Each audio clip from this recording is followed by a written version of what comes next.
Hey there, this is James Darknell from the Foundry. Welcome to my game asset creation tutorial. In this video I'm going to be showing you how to take a high resolution character and go through the entire process of converting that to a game resolution character. Now you can see this is the character we're going to be working with. It's an alien pilot from a game called Starbase 13. And he's pretty high resolution. You can see here in the viewport he's about 2.5 million polygons. A lot of that is subdivision surfaces. There's a mesh fusion aspects to the model. The head itself was sculpted in ZBrush, and his pilot suit, the flight suit, was generated in Marvelous Designer. So there's a fairly common game asset workflow where you're using all these high-end, high-quality tools, and you're generating a ton of polygons. And what we want to do is we want to take this and bake a lot of that detail down into texture maps and get him into a model that's roughly 10,000 polygons. So you can see here, it doesn't show up all that great in the viewport. A lot of this is just sort of the default shading that we have in here, and we're using the basic Modo shaders in here. Now if I jump over to Photoshop here and show you really quick, this is what he looks like rendered out. So if we zoom in here to this guy, you can see we got nice little breakup of the reflections using roughness. We're just doing all sorts of different shading tricks here to give him a lot of detail and a lot of interest to these large surfaces. So what we're going to want to do is take all of that information and then turn those into texture maps that'll work in real-time game engines such as Unity or UE4. And I can switch to another version of Modo here that I already have sort of staged up here so you can see what this looks like. So this is basically what the character looks like completed, or we've baked out a lot of that information into texture maps. Now if you're looking at him, pretty much from this level, he looks to have all of the same amount of detail, but he's only about 10,000 polygons in here, and all of this other information that looks high res is just part of the texture maps. So you can see here, you can see some of the faceting from the lower polygon, but really from a regular distance, it's not visible at all. You see a little bit of it in the arms at extreme angles, but this is what it is of taking that high resolution asset and baking that all out so that you get the appearance of all that detail without having to have all of the polygons. So before we continue, I want to make a note about the asset budgets regarding polygons and textures. From engine to engine, and especially game to game, poly counts and texture resolutions can vary wildly. There's a lot of factors that really determine this, the most important being the target platform. Handheld games will obviously have far more stringent requirements than, say, a console game. This asset here attempts to hit a mid-ground sweet spot in terms of these budgets, but really this training isn't about the polygon counts, number of textures, or any specific details of the asset, such as polygon flows when modeling, or even the character design itself. This is really just meant to illustrate the concept of the workflow and give you strong examples of the types of things you'll run into when making your own assets. For me, this training is really more about you understanding the requirements of converting high-res objects to low-res and then being able to apply those techniques to making your own assets successfully. So in this video series, I'm going to be showing you, the process to break up the model and explaining why you'd want to do that. Then we're going to go back in and we're going to retopologize the high-res model to make that geometry. So that speeds up the workflow, so you're basically not modeling the entire thing over from scratch again, although it can feel like it sometimes. And then we're going to be baking out those texture maps, and I'm going to show you the traditional way that Modo does that, and then I'm also going to be showing you the enhanced ways that Modo 10 can speed up that workflow. And then lastly, we're going to be taking all of that information that we're baking down, and I'm going to show you that the original asset that was created actually uses all of the traditional Modo shaders and the material item, and it is not optimized for creating a game. So you need to do some translation in order to take those Modo shaders, because they don't map one-to-one to either Unity or Unreal. So I'm going to show you how you can take that information and combine that in a way to build that final asset. And then once we're done, I'm going to show you how to take that and actually get it into Unity or Unreal. So we got a lot of stuff that we want to cover on this. So let's get started. Alright, so here we are in Modo 10, and this is version 10.0 v1 on this one, and you're going to need that version in order to follow along and complete the tutorial, because it has all of the new game tools that we've introduced in there. So as long as you have version 10 or later, you're going to be fine. And then just to get you oriented, I am here in the modeling layout. I actually like to sort of minimize this little section up here and use the control tab switcher. So you'll often see this control tab switcher popping up, and I'm pressing the control and tab keys on my keyboard. But I'm going to be starting off in the modeling layout just to get you oriented. And for the purposes of the tutorial, you're going to want to go to open, and then you're going to want to go into the source files wherever you've installed the tutorial on your system.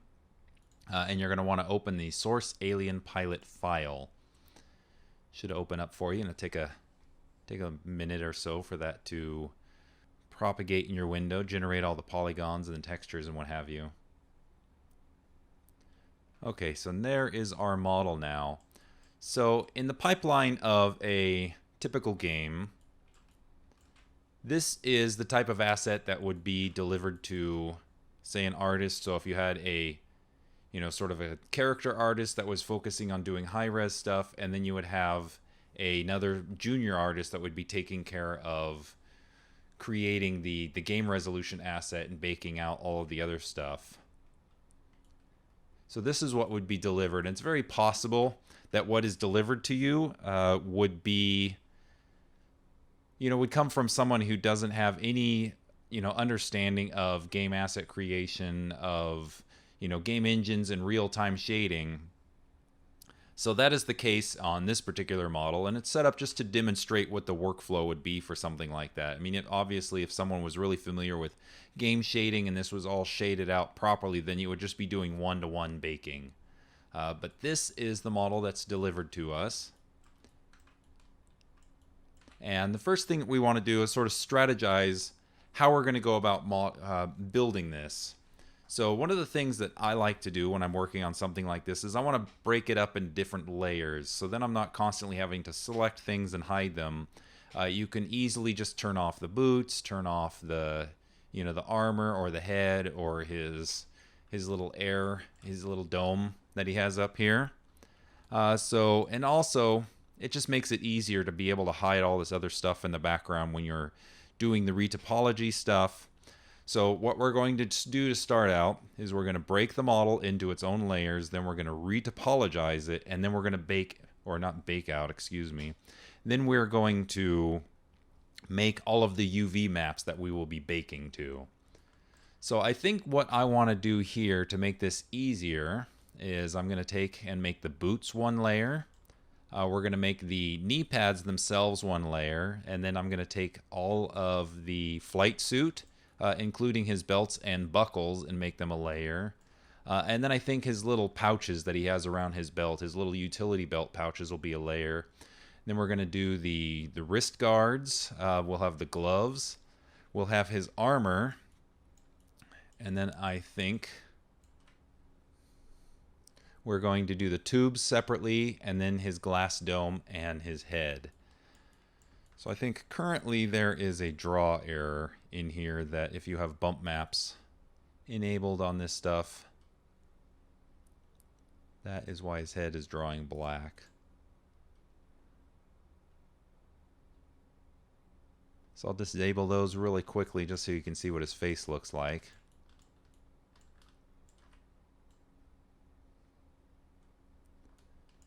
Alright, so I think to make things a little bit easier, we're going to go in here to the Alien Space Hero, and I'm going to start breaking this guy up. So I'm going to hit in to create a new layer.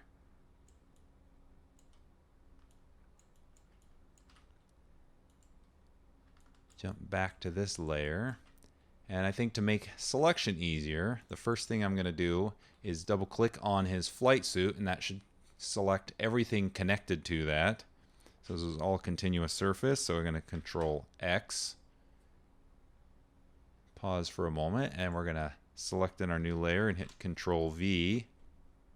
So oftentimes things will slow down a little bit when you're working with this many polygons that have to be copied in and out of memory like that.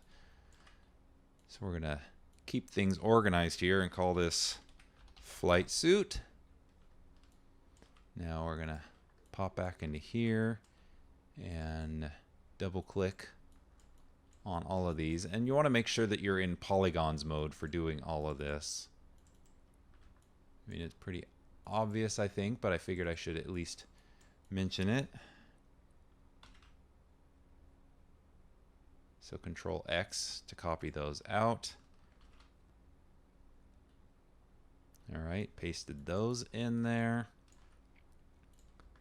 And we want to get these pieces here without affecting his little belt buckle. So in order to get this marquee that selects all the way through the object, I'm using my middle mouse button to drag around the object. And then if by holding down the Shift key, I can make an additional selection to add to that. So if you're just using the traditional right mouse button, it only selects the front-facing polygons. So you want to make sure that you're using the middle mouse button. So Control X to copy those out. All right, so there we have the flight suit as it is going to exist for baking. So we can go back here, disable the flight suit. That'll make it a lot easier now to select out. I think we actually forgot his little belt loop pieces here. So double click on those, paste those into the flight suit layer.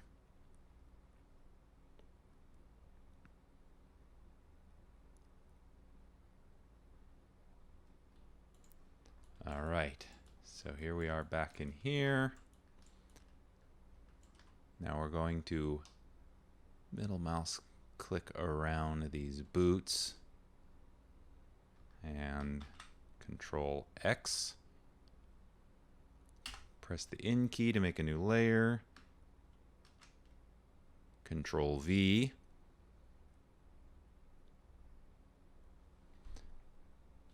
All right, so we got that pasted in there.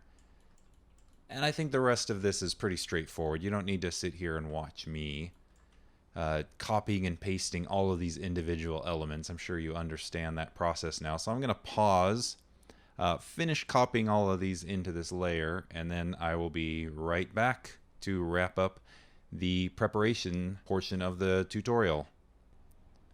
Okay, I've copied everything into its individual layers now. And life's just going to be so much easier if you keep things clean. So I'm going to go through and insist that all of these layers get renamed now. So boots,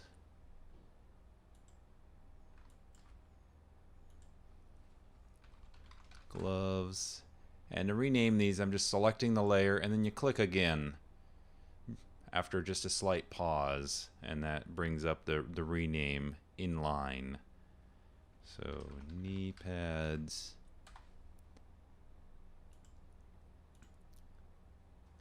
it's going to be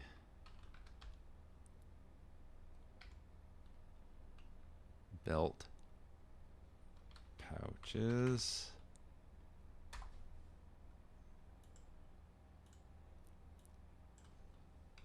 wrist guards. You can actually call these things anything you like. You don't have to use my naming conventions. So this is the glass dome.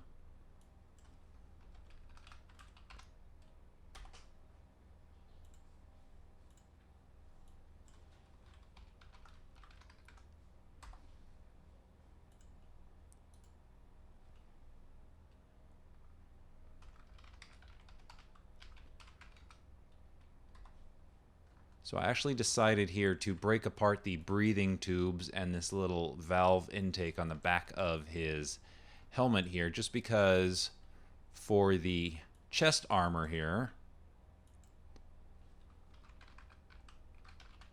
I already know that when I UV map the retopologized version, I want to maximize my amount of UV space. So that's one of the things to think about when you're breaking all of these objects up, is each one of these layers is going to become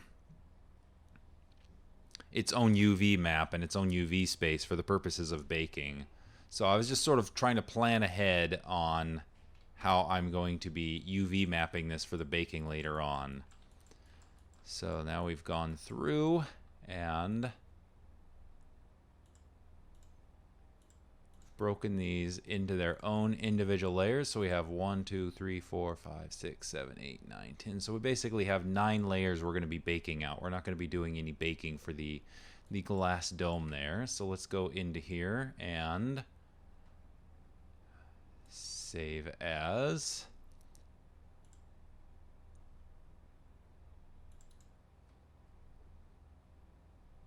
Create a new folder here. Video 02 and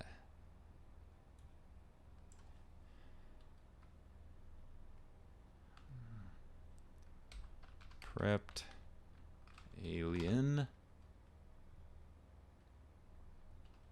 source, and hit enter to save that guy out. Okay, now we've broken up our model into the individual pieces, so in the next video we're going to be starting the retopology process. So I'll see you when you get back. Thanks for watching.